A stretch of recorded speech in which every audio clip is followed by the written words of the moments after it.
We're live, man. We're live. This is gonna be our final live stream of 2025. It's been a Final year. live stream, man, of 2025. Welcome, everybody. How's it going? Yep. Next time our live stream will be 2026. Yeah, we're so glad to have everyone here and everyone who's tuning in and watching. So we're gonna be introducing a new format to the show. We kind of want to go over current events that are happening in the sports world, kind of as an intro. So have you heard about the Stefan Diggs news, Curtis? Yeah, I was reading a little bit about Stefan Diggs a little bit there, and what are you Crazy, thinking man. about it? Yeah, I What do you mean, think about all that? I don't know what to think about it. I believe anything anymore. I mean, what are you thinking? What are you guys thinking about that? Yeah. Well, for those of you who don't know, he was arrested on charges of strangulation and assault, which is pretty crazy charges. But he's saying it didn't happen, and so it is kind of interesting. It brings up an interesting point. Um, with players in our league, if they have felonies, they're unable to travel abroad. So that's going to add an interesting dynamic for players that might have a criminal history and all of that. Yeah, Well, that's true, man. That's something to definitely think about because you can't really travel as much when you have those types of things on your record. So that's true. That's a good point. Yeah, I yeah, don't. exactly. I liked him too. I like him. I just can't. It's hard to believe. He's been having a crazy season too. I mean, it's just amazing. Like once you have all these things going for you, and then you got these other elements trying to take you out. So Yeah, Yeah. yeah, and it's hard to say whether it's true or not. I could see it, not being true. He says that it's the result of, a former business relationship that went bad, and he's basically saying that they're lying on his name. So I don't know. It's interesting to see, but for players, like Elijah said, that have felonies and stuff, they're unable to travel to different countries. And so it'll be interesting to see how that we navigate that dynamic. Um, definitely. yeah, Michael Klein says hello from Dusseldorf. What's up, Michael Klein? We're glad to see you in the chat as always, and I we're don't, glad to have you Michael. here. Yeah, Yeah. and There's. so, um, Oh, sorry, yeah, so Brady. I think Elijah has a graphic of Stefan Diggs in a IAL jersey. So let's see that. This is it right here. I don't know if you can see it on, but Yeah, Uh, I can see. I mean, I'm I just can't thinking see about it. like what potential players could the IAL have in this league? I think every sports league it's all about the players. There's a lot of talent out there. That might not be an NFL uniform that, the IAL could be that next stage. Exactly, exactly. But here's the thing: when it comes to players that might have a criminal history, um, that could bring extra problems. That could bring extra drama. You don't know, what type of person that is, if they're going to fit with the rest of the team. So that's also one thing you have to think about too. Definitely, I think it's important for the IAL too to have players that are in the community. Exactly. Yeah, community driven, hands on deck. They're out in the community. Doing service work, trying to help others. I think it brings a good image to the IAL when we can say, hey, our players care about their communities that they live in. Yeah, it brings another element to your league if you're got somebody who's got felonies and this and that. It might, like you said, Braden, we really don't know what the truth is or what the full truth of the matter of it is. So I don't know. Yeah, I It's mean, I'm not saying to completely write off a player if they have a criminal history, but it is something right. to be aware of, and I think the vetting process is super important because we're a brand new league. Our image does matter, and so when we're talking about players that might have an extensive criminal background, that's something that you have to kind of take it as a case by case, and look into each one. Yep. Yep. So Definitely. Rob Trainer, we got a chat from Rob Trainer saying, so what is going on with the Saskatoon Crushers? Haven't heard a peep since they were announced. Are they still in the league? On another side, if they have felonies, they can't get into Canada. I am a bit leery about Canadians crossing into the U.S. I wouldn't want him near the league with a 10-foot pole. He is accused of serious crimes. And yeah, I totally get your sentiment, Rob. I am in agreement to a certain extent. I think that if he is guilty, I definitely, wouldn't want him on my team. But, you know, as we all know, in the United States, it's guilty until, or innocent until proven guilty. And I think Canada, I'm not too familiar with their legal system, but I do think that they have a similar, set of rules where, you have a trial, and then you have to be proved guilty in order to be convicted of a crime.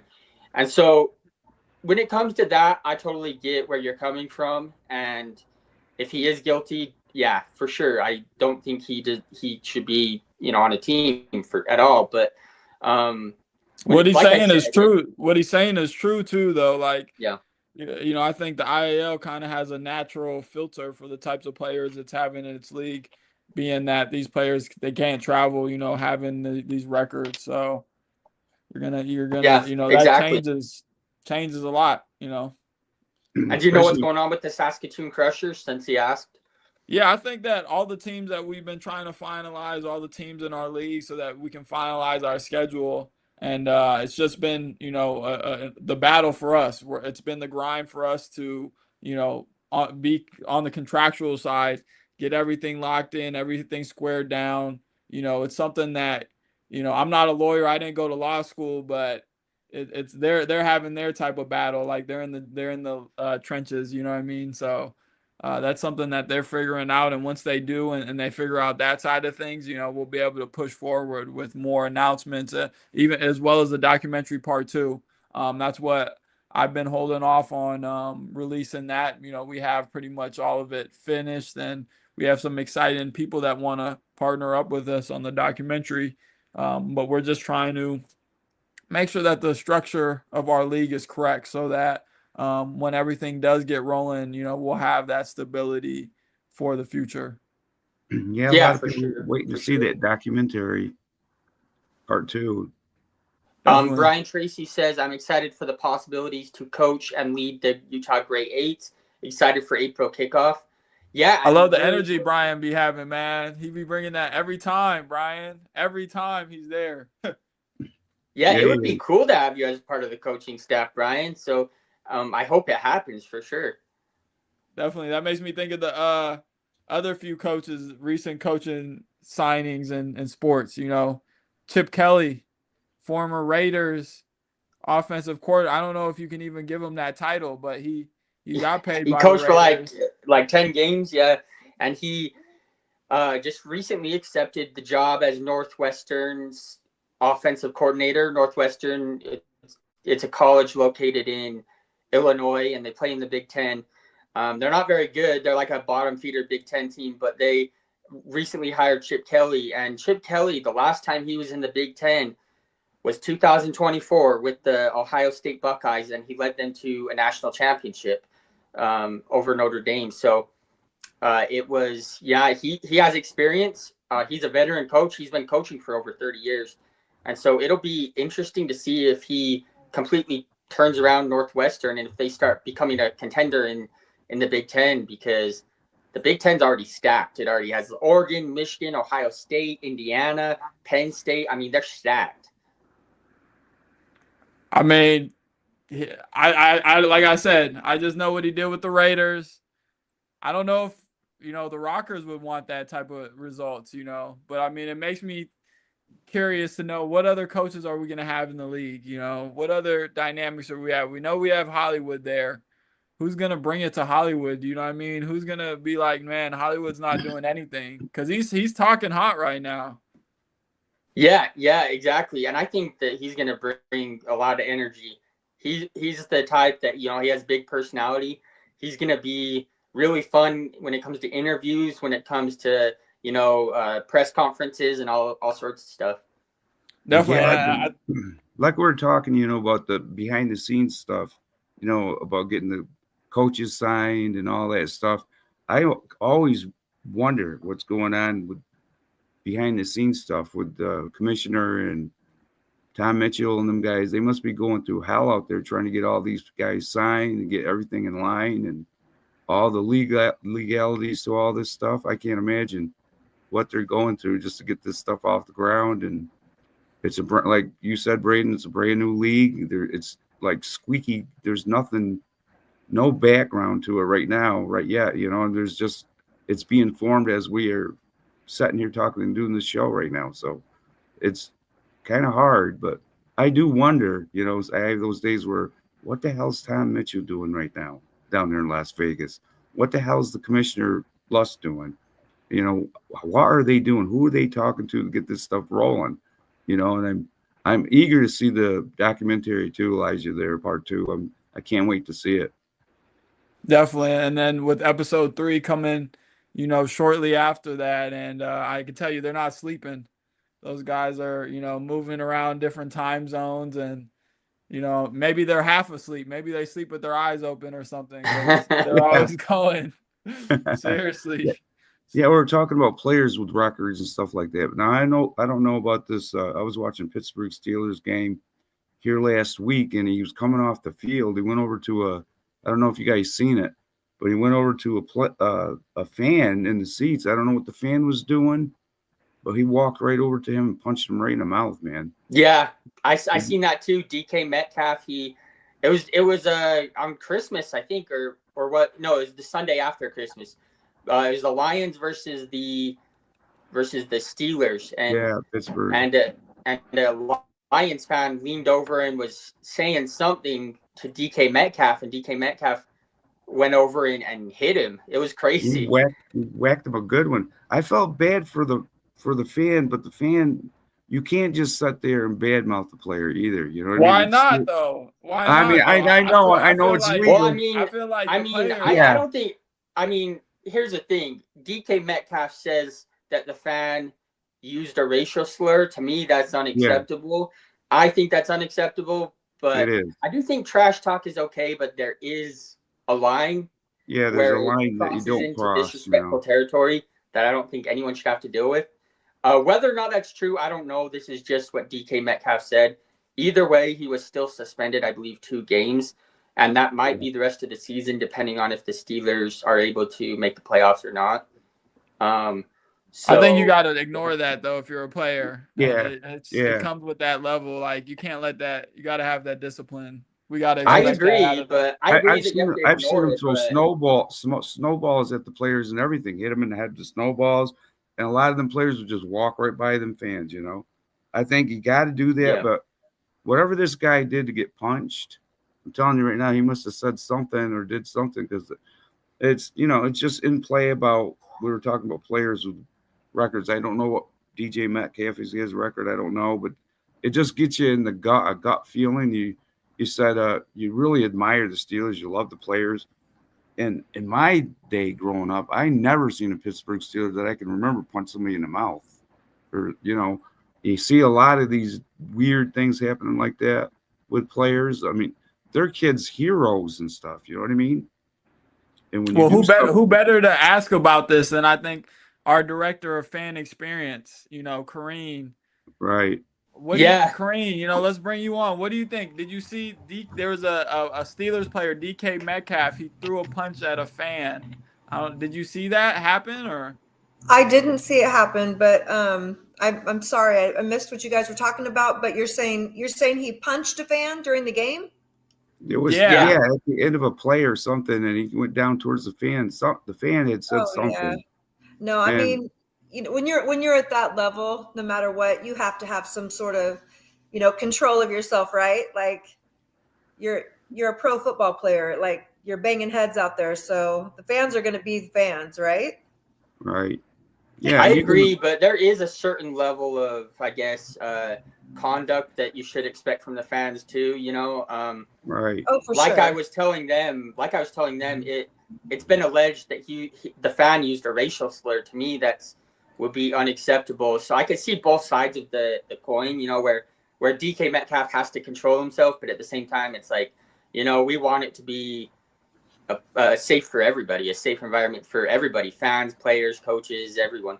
Agreed. Yeah, At I the same agree. time, like doing this for as many years as I have, anytime that you add alcohol and things like that to these types of events, I'm not saying that maybe the person was completely sober, but I'm saying in the scenario, it's also why we have security and police officers. So maybe at the end of the day, I don't know. I didn't see the play. I didn't see it, but yeah, no, fans have to have control as well. But I feel like that's kind of what, the security and all that's for. They should have got on that guy so that Metcalf wasn't even put in the position. It But just I, makes you feel mainly, for the younger fans coming up, because if they're young, they're like 10, 11, 12, 13 years old, and they're going to a football game, and that's their hero. You know what I mean?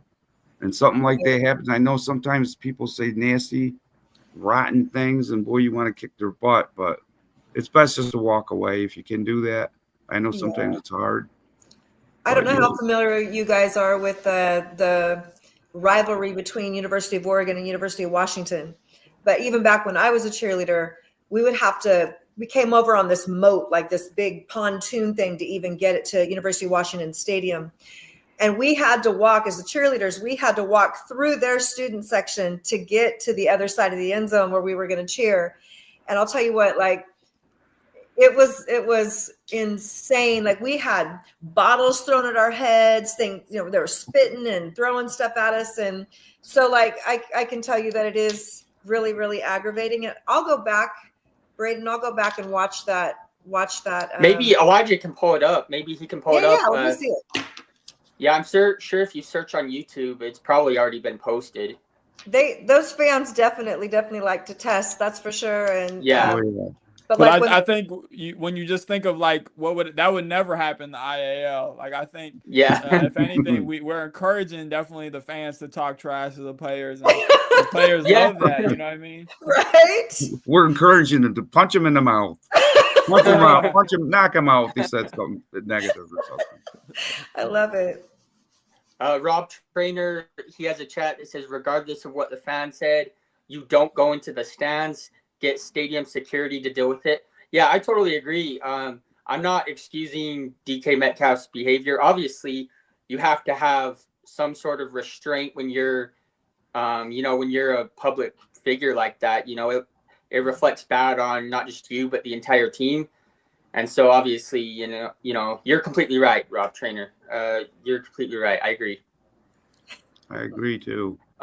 Bryson T. Crop says 2-year pro arena champion here, running back, looking for a home.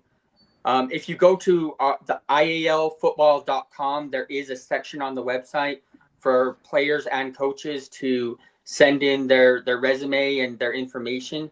And then if you do that, we can get back to you. Definitely. What do you got? Let's wrap up today's chat. Let's look at the quarterback for the Rockers. Let's take a deeper look at him and tell me what you guys have been cooking up and finding out about him.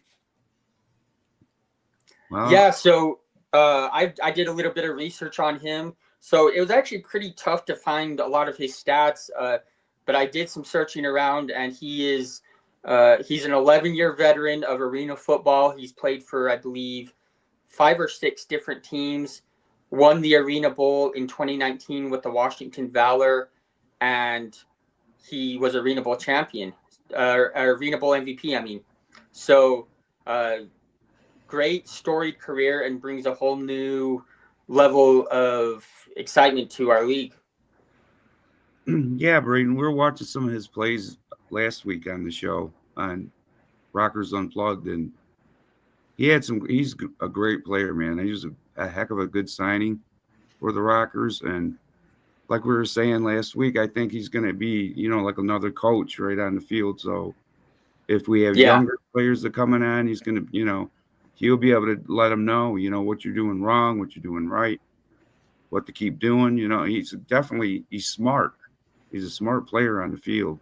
Yeah, and he brings a whole new dynamic to the game too, because anytime you have a dual threat quarterback that can take off and run, it puts defenses on their heels.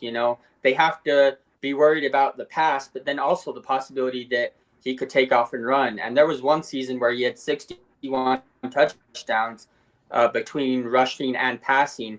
And so there's just no containing this guy. I mean, defenses, no matter what scheme they run, they're always going to, seemingly, it seems like they're always going to get burned by Arvell because he just has, just that next level of athleticism. I just saw too on his story. He just posted, early morning workout. He's already trying to get prepared. He's already getting after it. I love it. He's like the LeBron James of our league. He's the old OG. He's the vet, and but he still got that power. He still got that juice to bring to the league.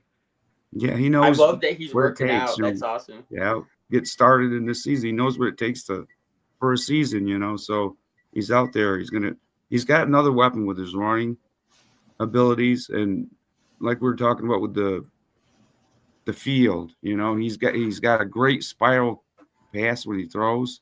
He's right in there. He spirals it right in there. He's not throwing wild, and he's a good quarterback. I think, I don't know, maybe this will be a season where the Rockers win the championship. Yeah, and the Rockers they're playing at Orleans too. I want to know what's your experience, or what do you guys think about the area around Orleans and Orleans in general? Yeah, so I was looking it up. It's I believe 12,000 seat arena, right off of the strip, or right close to the strip, and it has a lot of good food spots around there too. I brought them up on my phone. They have Slater's, which is like pub food, American food is what they call it. Burgers, fries, the classic food. They have an Irish pub that has private rooms that you can pay for. So that's good for a game day experience. You go with a group of your friends or even family. You go with your family and you get a room and you have a nice dinner, and then you go cheer for the Rockers. So that's awesome. And then it has an oyster bar, which has like seafood, Cajun food, stuff like that. And it's called Big Al's Oyster Bar right near Orleans Arena. There's an Asian kitchen, Ondori Asian Kitchen. Has Chinese food and Japanese food under the same roof. That's pretty unique because usually awesome, I see a place that's Japanese food or I see a place that's Chinese food, but hardly ever in the same restaurant. So that's pretty unique. I like that. Then there's Alder and Birch Steakhouse. You can go get some food before your game. Nothing like steak. Steak's the best. So nothing like steak, and then you could go cheer for the Rockers. Curtis, I what know do you think about you're the all OG. that? Curtis, you're the OG. I mean, you've probably been to a lot of events. What's the best event experience you've had? Probably a KISS concert that I went to. I haven't been to a lot of arena games. I did, go to a lot of, college games and stuff like that, but probably a KISS concert that I went to. So it was probably the biggest. It was packed, and I was young, so it was a long time ago, man, I tell you. But I bet they were a good show. I bet they were a fun concert, man. Yeah, they're wild. I mean, I don't know. It's strange. There's not a lot of violence, at their concerts. So you would expect that. Peter Criss just did a new album here too. He's 80 years old. Yeah, they were at the Kennedy Center Honors. They were honored at the Kennedy Center Honors there. It was pretty cool. But, let's read some chats because we got a few of them rolling in. Nick Durst says Hook and Reel is a good restaurant next to Maverick Center. I haven't been up north in like forever. I'm from a town that's about 45 minutes away from Salt Lake City. So I know the area. I know Maverick Center. And so I haven't actually been to Hook and Reel. But I look forward to it when I go to a Great Eights game. I look forward to going to Hook and Reel before. And I know they had a pub called Bout Time Pub. I don't know if it's still there or not, but the main thing they're known for is that when UFC is on, they will always play the UFC games, and it's always packed because people, they don't want to have to pay for the pay-per-view, so they go to the Bout Time to watch the UFC fights. Brady, what do you say you've been up to upstate New York there? Have you ever been up in I haven't, Albany? no, but I've always wanted to. I'm a Yankees fan, so I've always wanted to go to New York City and then go to, upstate New York as well and see all that, Niagara Falls, all that. So it's on my bucket list for sure. Got to go up and see the Albany Firebirds, man. Albany Firebirds, you got it. Nick Durst says, I remember in high school, Nevada always had their state basketball championship games at Orleans Arena. Yeah. It's a good arena, and it's, it's solid. And they have also some college basketball games there too, Mountain West tournament and stuff. So, it's a great arena, and we're looking forward to having the Rockers play there and hopefully win a championship. I hope so, man. Aaron Wilson, Arvell Wilson, I mean, he will have something to say about that. Yeah. Rob Trainer says, need some Canadian youth sports arms in the league. Would love to see some former U of S Huskies on the Crushers, maybe some Riders too. Convince Darian Durant to come out of retirement to be a player coach. Yeah, it'd be cool to send scouts up to Saskatoon and check out all the talent they have up there. As a new league, we're still trying to build. And so, hiring talent scouts and all of that is stuff that we're trying to work on as it is. But it would be cool. I think that there's a lot of good athletic Canadian football players that are just waiting for someone to notice them, and they hardly get noticed because, hey, they're in Canada, and we usually look for talent in the United States. So that's a good idea. Thank you for that. I would like to go over and see that the England Eruptors against the Tartans there. Oh, definitely. That's gonna be a good rivalry. That's the opener. I'd like to go to England and just walk around England, see some of them castles, and check that out. Eat something in a pub, have a couple nice dark beers over there, and go see the England Eruptors. Oh yeah, for sure. It would be pretty awesome. Oh yeah, Motor Point Arena is pretty sweet as well. It's probably one of the better arenas in our league. It doesn't look that great from the outside, but once you get in, it's amazing. It has that shock value. So I mean, anyone that's in Nottingham is going to be at the top. Joe Brown says, I will be pulling for Las Vegas Rockers and Dusseldorf Warriors. Yeah, that would be awesome. And hey, they might meet in the championship, European versus United States. And so who knows, I think that the Rockers, so far from what I know, having Arvell Nelson is going to be a huge advantage for us. What players, like Joe Brown, what players would you want to see on the Dusseldorf Warriors? Who do you think can, match up against Arvell Nelson?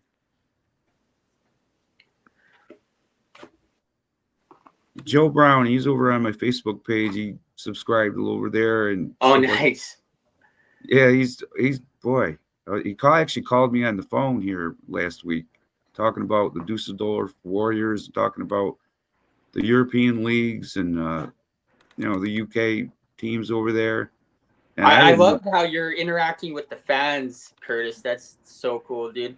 And how you're talking to them, and dude, that's the way that we establish our league. We're the most fan-friendly league. Well, Michael Klein here, he drives me nuts over there. I love you, Michael. I love you, buddy. But man, you just cannot stop talking. Hey, he's a super fan. It's what they do. That's what super fans do. Yeah, boy, you talk your head off, but I love it. I love it. We need that energy. We got the best fans. We need people like Michael. We need Michael, and we need super fans because that's what makes it fun. Yeah, he's all over the place over there. Posting his videos, back and forth Christmas with the Dusseldorf Warriors and back and forth. I got my Las Vegas Rockers fan page over there on Facebook over there. We need to create one for Instagram too. It's pretty cool, I love it. I got 9 subscribers so far. Ain't too many. You're welcome, all right. Michael. I love it. I love you and Michael Klein getting the fan pages started for these teams, and we'll see who can catch up to you guys. You guys are trailblazing. Nick Durst says, I'm from Carson City, Nevada. Originally, since the Rockers are the Nevada team, I'm pulling for them. Since I live in Utah now, I have to pull for the grade 8s all the time now. Yeah, I've been seeing you in chat, man. It's cool to see another person who lives in Utah that's a fan of this league. I'm curious, Nick, are you a fan of the Jazz or any college teams too? I'd be interested to know. And then we have Mikhail Hubbard that says, how are you feeling about the new Arizona team? We don't know much about them yet, the Arizona Juggernauts, but I do think that there could be a pretty good rivalry with both the Rockers and the Great Eights. They'll be playing at Mullet Arena. We do know that, and it's. I like the logo. I like the logo and everything. I'm just kind of like waiting for news. You know what I mean? Waiting to hear stuff a little bit more here and there. We got to stay tuned for January 15th, where we'll be having a press conference for all the teams. We'll be announcing the GMs and the coaches for each team. So that's gonna be awesome. 15th. I can't wait for January 15th, man. I'll be waiting, man. I have my calendar now. I'll have it on there. Definitely. And then, this is our final live of the year. But we got you guys rolling into next year with the Rockers Unplugged podcast. And you guys will be rolling out everything about the Rockers in Las Vegas and representing out here. Yeah, we'll get some videos and, do some stuff. I'll do the we were talking about backstage. I'll do that stuff there, that thing that I was telling you guys about. I don't want to let it out until later, but I got some ideas what to do for the podcast and stuff. And Braden, I watched your video last night. Oh, you did? My video? Yeah. I made a video on the IAL just letting all my subscribers know about it. I told them when and where they can watch all of our lives. I told them all the information that we know so far. And so I'm hoping that brings in a whole new group of people to the IAL. And I've already, had people say, hey, I'm excited for it. So. Oh, yeah. I watched it. I liked it. And I think a lot of other people, I posted it out. So hopefully it'll reach some more people. Well, what do you guys want to say to all the IAL fans? Your last words to them for the 2025 year before we I just want to say season. Thank you so much for your support, and thank you so much for all the chats. I truly, truly enjoy reading all the chats, interacting with all the fans. That's like my favorite part of the lives. So thank you so much. Yeah, thank you to all the fans. Thank you to you, Elijah. Thank you to, everybody, the fan, Michael Klein, all those guys, Bob Brown over there, and, the commissioner, Corrine, Hollywood, all you guys. I'm looking forward to the future with this league. So hang in there. And January 15th, we'll be looking for some exciting new announcements and things coming. And I love it. Most definitely. All right, you guys. We'll see you in 2026. Thank you, guys. Rockers Elijah. Unplugged. Rockers Unplugged. Go Rockers. Fans win too. So whatever team wins the championship, your whole season tickets will get renewed the next season. What do you think of that? I think that's a great idea, a great incentive. It helps grow the game. It helps get people involved in the game as well. What's going on, you guys? We're on here on our final live of the year. It's a special live. We got our director of fan experience, Corinne. We got a special guest coming on, and we got some special footage to dive into. Are you here, Corinne? Are you online or what's going on? I'm there. Can you hear me? Yeah, I don't know why it's so loud though. Over here? Yeah. I think try to bring you on and off. I think Dan Hollywood just called me, and I think Dan is on. So the commissioner is on. Should we bring him on now? Let's do it. Let's do it. He's hiding back there. He's waking up. I think it's his audio. Can we hear you, Dan? Oh. It wasn't my audio because I was on mute. Could not have been me. You're good now. I was saying I like to keep you guys in suspense. It gets closer to 4:00 my time, and I'm like, how close can I cut this? Is Elijah going to send me the warning that I'm going to miss it? I haven't missed it once. I've always been on time. I'm always here. Yeah. Always here. At this point, I know you're going to come through, man. I just close my eyes. That's what I tell my 6-year-old. I just say, close your eyes and believe that Santa's real. That's just how the things work. You're more of like a Batman though, Dan. I'll take it. I'll take it. I thought you were about to call me the Grinch. That would be bad. That would be bad. How you guys doing though? Good. I'm doing really good.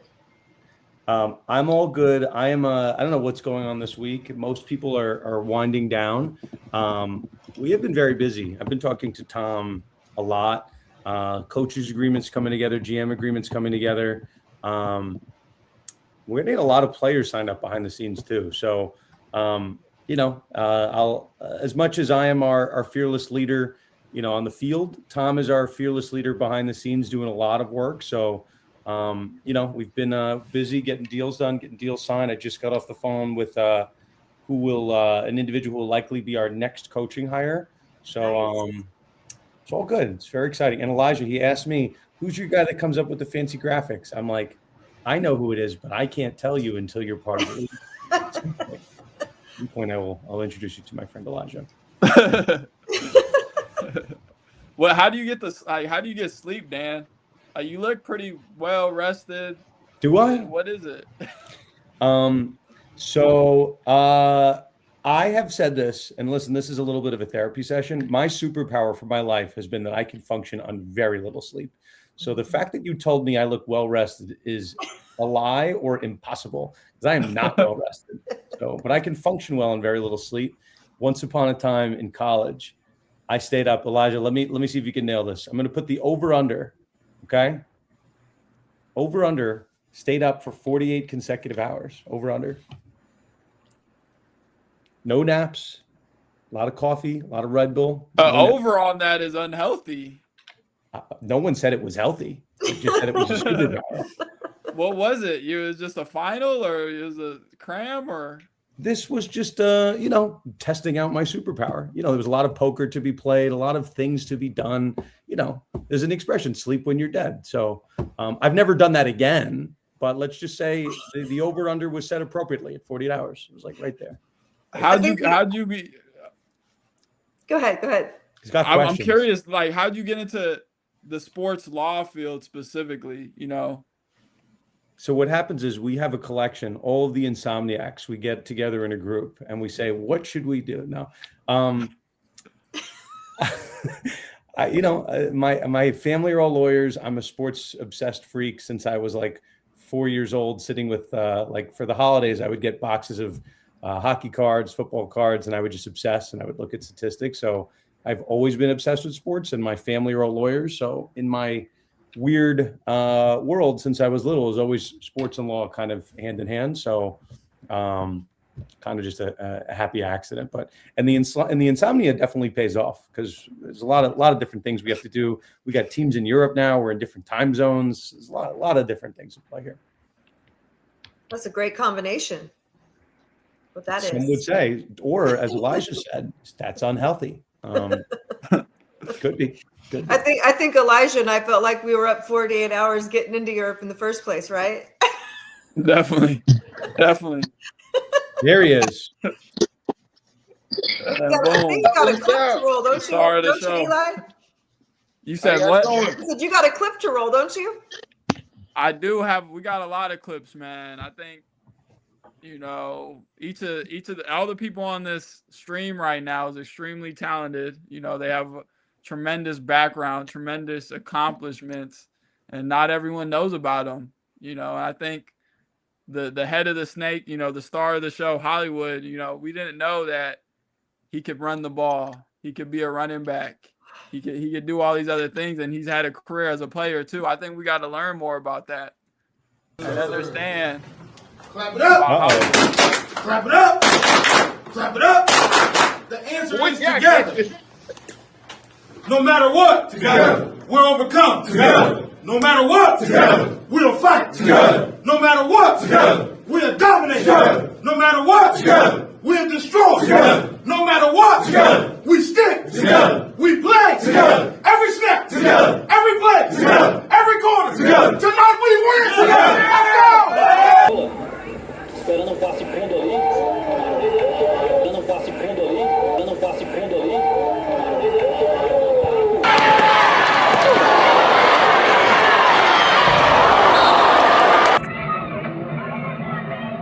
Elijah, you dug deep. What are these, high school clips? Dug deep, man. Man, this is the archives, but you see him as a running back right here, though. The back Big truck. man as a running back. I've seen coaching, sacking, running.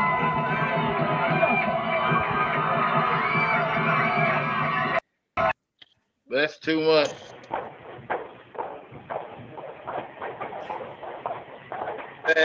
I didn't know this was.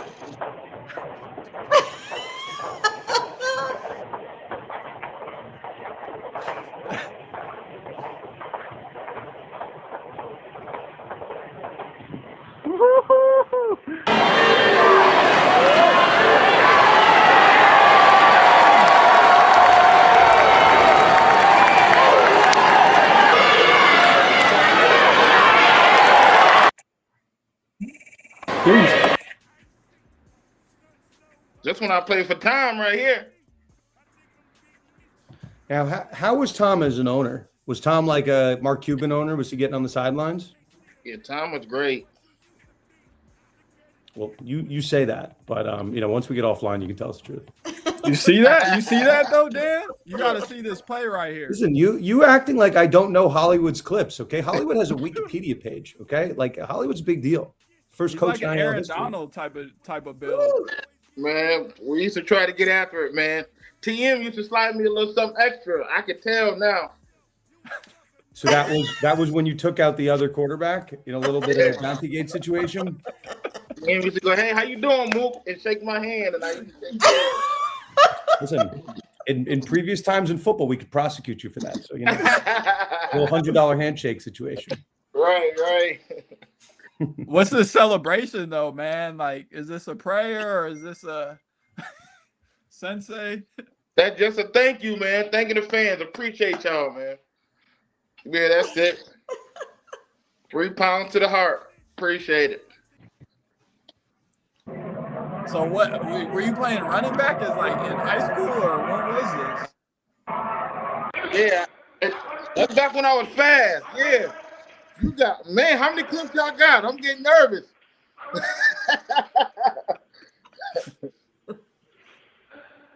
I know who my gym buddy is now. That's me training for the combine.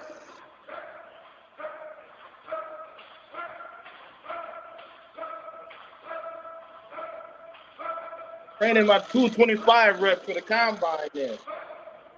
How many did you do? We're gonna watch the whole clip. How many did you do? 40?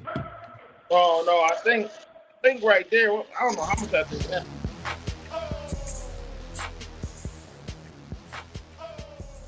Oh man, this is TM again. Okay, Elijah, how long did it take you to put this together? It took me about 20, 30 minutes. 20, 30 minutes. I didn't even know you guys didn't tell me this was going on today. Well, you know how we Dan's do. next. Dan's next. Dan is next. Okay. You guys almost got a cameo from my daughter. She was very eager to get on here. We got a question. Hollywood, what's your max? What's your max bench? The max I've ever done was 535. That's mine. It's a little mixture of, I used to think I was sweet back in the day, man.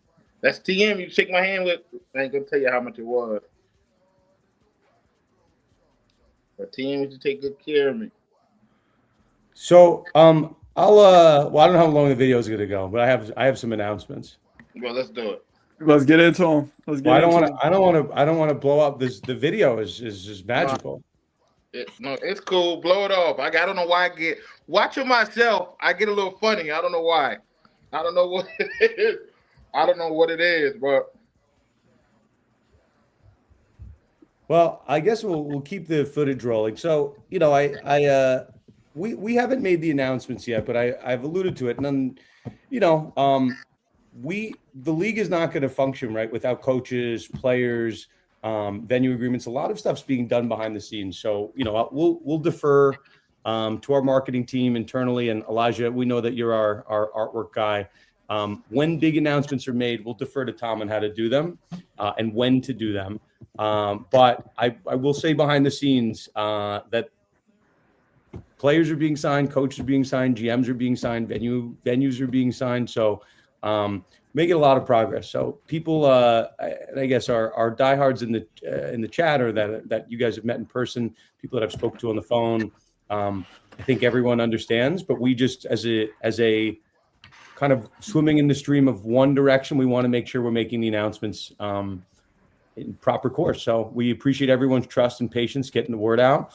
And we've certainly passed the point of no return in terms of this league kicking off. So Tom and I have had this conversation a number of times with coaches, with players, with venues about the history of arena football, but we are committed to making this a very different experience than leagues past. So we get it. We understand the criticisms that are out there with the previous failures of other arena leagues, and we're aware of those. And you try to do everything you can to not let history repeat itself. And we have Tom has never run a league behind the scenes before, so we should not, as an arena league, be worried about the failures of leagues before us. So again, we see all those comments, and just know we're doing a ton of work. Today's December 30th. We're doing streams. We try to come to you guys each and every Tuesday and Thursday. I have not forgotten. And we want to make sure we get the word out in whatever way we can. We all have busy schedules, but I am very as we start to close the year, I'm very thankful of all of the work that everyone's doing behind the scenes here. And we're getting excited to a launch. We have some big dates to announce. Sometimes I wish we had a little bit more time on the calendar before we launch, but at some point you just got to get on the roller coaster and see where the ride takes you. That's right. What's it like? What's it like signing these players, Dan? What when you're going to bed at night, what is on your mind? Like, how do you want to build the league, and what's your attitude and approach like? We put together a standard player contract, which is pretty typical for any arena league, Major League Baseball, NFL.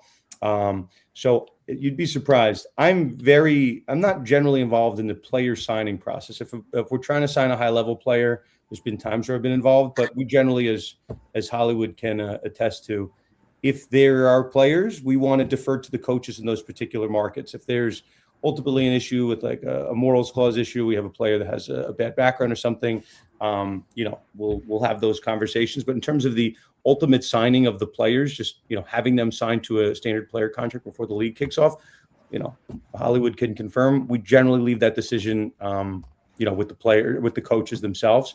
And then we have a separate pool of players that have reached out to us, not through Hollywood, not through any coach, not through any GM.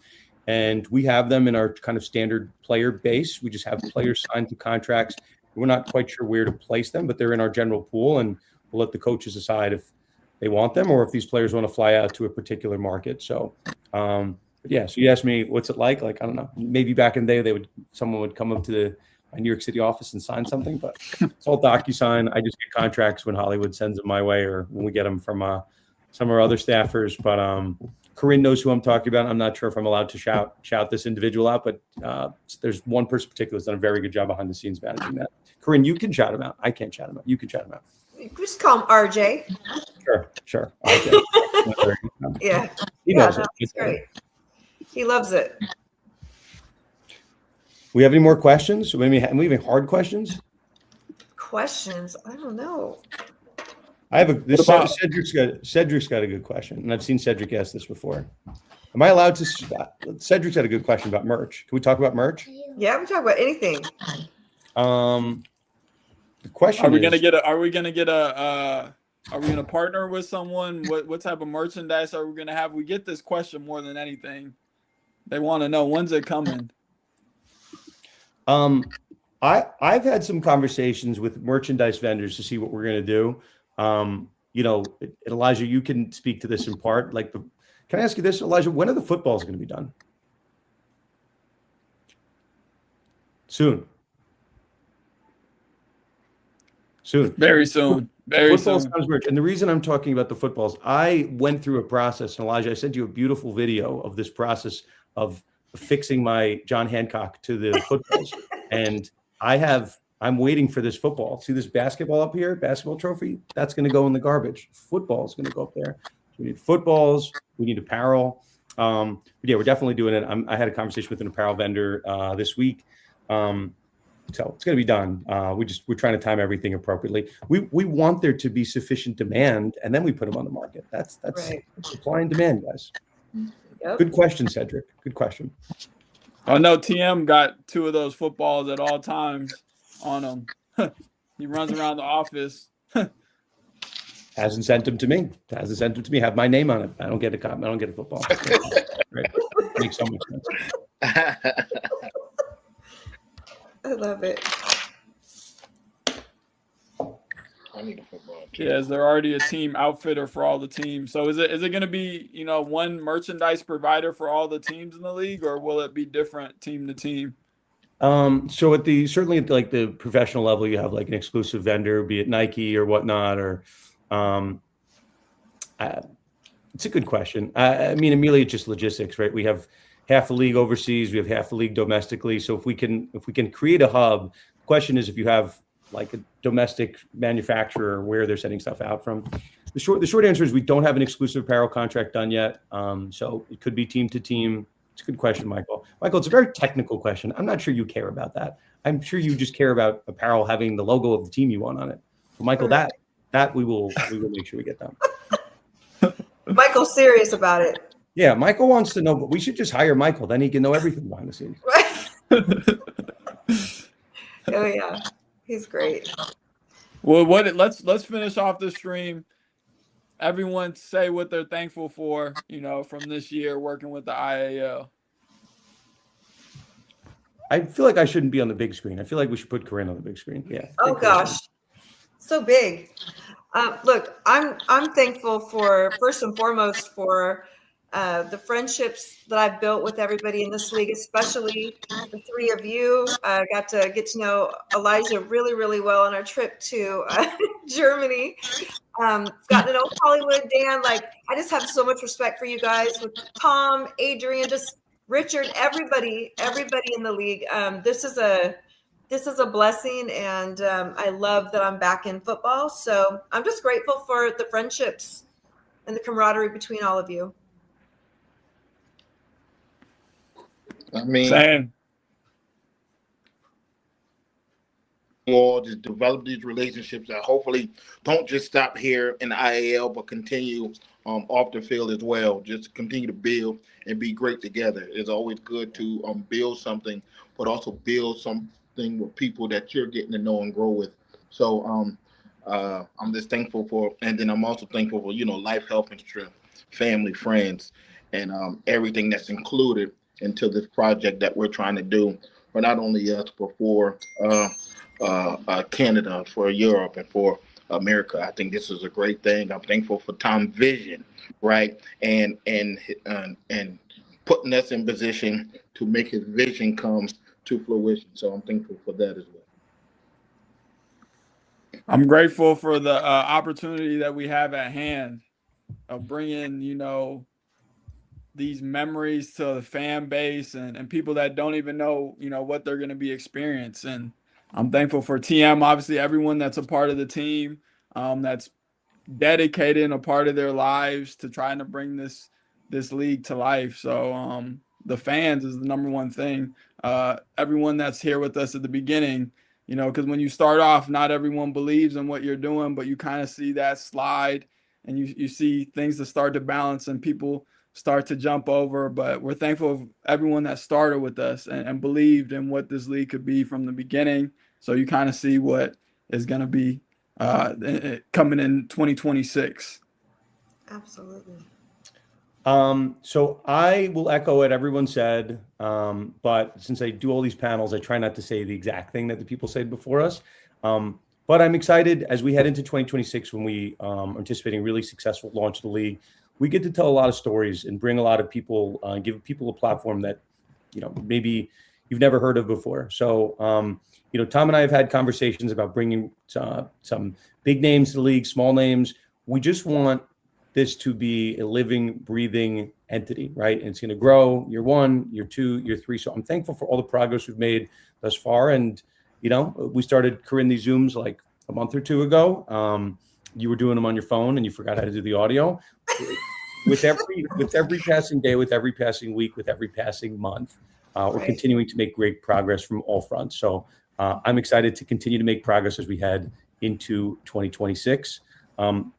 I was going to say something to our haters, but I'm not going to do that. We are appreciative of everyone that's continuing to support the league. And listen, if you're here on the ground floor, if you're watching all these lovely streams, we appreciate it. We're here for it. And wishing everybody a happy and healthy New Year. Absolutely. And hey, Dan, on Tuesday, starting off the new year, you and I are going to be interviewing former NFL defensive back. In fact, he goes by Mighty Mouse. He's the smallest defensive back in NFL history, Mark McMillan. Played in Alabama. Yeah. So he'll be with us on Tuesday. And then Hollywood, on Thursday, you and I are going to be interviewing Tyree Washington, who's a former Olympic gold medalist. There's quite a story there. So we've got each week, you guys, we've got so many really, really amazing, cool stories and people coming in. What I love is they're just coming in to support the IAL. They're supporting what we're doing. And they're with it. So I'm just looking forward to being able to showcase, what we have going on. I just wanted to get called on. Elijah, too quick on the trigger. So yeah. I have a question for you, Corinne. Can you call on me? What's that? I have a question. I have a question from the crowd. Dan? Yeah. Your turn. Thank you. We should mention this, right? I'm very thankful for you, Corinne, because we have learned, in addition to doing these streams, you are a very well-connected person. Thank you. These connections that you've provided have been very fruitful behind the scenes. And I'm not just talking about RJ, talking about the other guy and the other guy. So I'm thankful for you, Corinne, because this ship, and obviously with Elijah too, but this is a very, this is kind of like the, people get to see behind the scenes, and it motivates us and motivates me in particular each and every week to get stuff done. So we come on these Zooms, we feel a little bit better where we were the week prior. So I'm thankful to both of you. Hollywood, you're okay. Yeah, in Hollywood. Thank you. All right, you guys. We're out of here. Take care. Okay, you guys be safe. Be safe.